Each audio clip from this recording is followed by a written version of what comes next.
பிரசங்கி 12வது அதிகாரம் 1வது வசனம். நீ உன் வாலிய பிராயத்திலே உன் சிருஷ்டிகரை நினை, தீங்கு நாட்கள் வராததற்கு முன்னும் எனக்கு பிரியமானவைகள் அல்ல என்று நீ சொல்லும் வருஷங்கள் சேராததற்கு முன்னும் அப்படின்ட்டு ஒரு டைம் பீரியட கொடுக்குறாங்க. நீ வாலிபுரத்துல நினை அப்படின்னு சொல்லிட்டு விட்டாங்க. சிலர்லாம் வாலிபர்கள் வந்து எப்போ வாலிபருவம் தெரியாமலே கூட சுத்திட்டு இருப்பாங்க.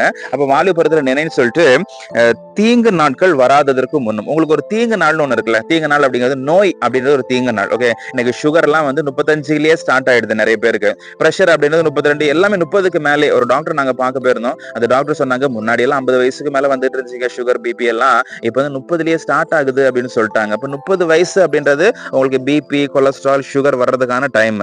அப்போ இந்த டைம்ல தான் தீங்கு நாட்கள் உங்களுக்கு வரப்போகுது. அப்ப இந்த தீங்கு நாட்கள் வராததற்கு முன்னும், தீங்கு நாட்கள் வருவதற்கு முன்னும் எனக்கு பிரியமானவைகள் அல்ல என்று நீங்கள் சொல்லும் வருஷங்கள். அப்ப தீங்கு நாள் வரும்போது இதெல்லாம் எனக்கு பிரியமே இல்லைங்க, இந்த சுகரோட வாழ்றதுக்கு எனக்கு விருப்பமே இல்லை அப்படின்னு நீங்க சொல்லக்கூடிய நாட்கள்.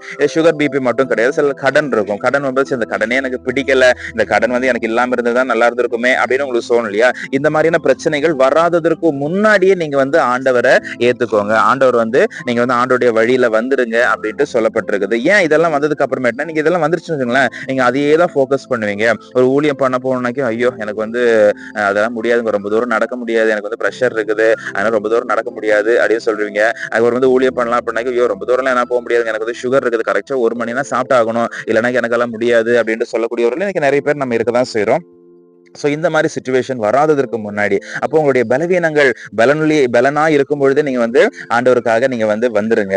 நீங்க வந்து இன்னும் கடன் இல்லாம இருக்கும் பொழுது, நல்ல சிச்சுவேஷன் நல்ல கிளைமேட் எல்லாம் நல்லா இருக்குதுப்பா, அப்பாடா இப்ப ஊழியம் பண்ணா செம்மையா இருக்கும் அப்படின்னு நீங்க நினைக்கிறீங்க இல்லையா? இந்த டைம்ல நீங்க வந்துருங்க. டைம் வேஸ்ட் பண்ணாதீங்க. டைம் வந்து பார் ஆயிடுச்சுன்னு வைங்களேன், முடியாது. இன்னைக்கு நான் நிறைய பேரை பாக்குறேன், நிறைய பேர் கடன்ல இருந்து இருக்கிறதுனால ஐயோ கடன் இருக்குது என்னால வர முடியாது. கடன் இல்லாத ஒரு நாள் இருந்துச்சு, கடன் இல்லாம ஒரு டைம்ல கடனே இல்லாம இருந்துட்டு இருந்தாங்க. அந்த டைம்ல வந்து ஆண்டவரை பத்தி பெருசா அவங்களுக்கு சிந்தை இல்ல. அவங்களுக்கு வந்து கடன் வந்ததுக்கு அப்புறமேட்டு இப்ப ஆண்டவரும் வந்துட்டாரு, அவங்க வந்து ஊழியம் பண்ணணும்னு ஆசை இருக்குது, ஐயோ கடன் இருக்குதுப்பா என்னால ஊழியம் பண்ண முடியாதுன்னு ஸ்கிப் பண்ணிடுறாங்க.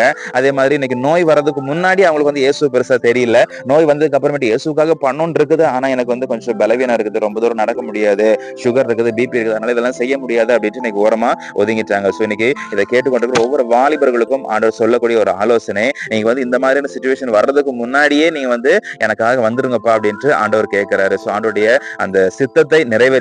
கர்த்தர் உங்களை அதிகமாய் ஆசீர்வதிப்பார்.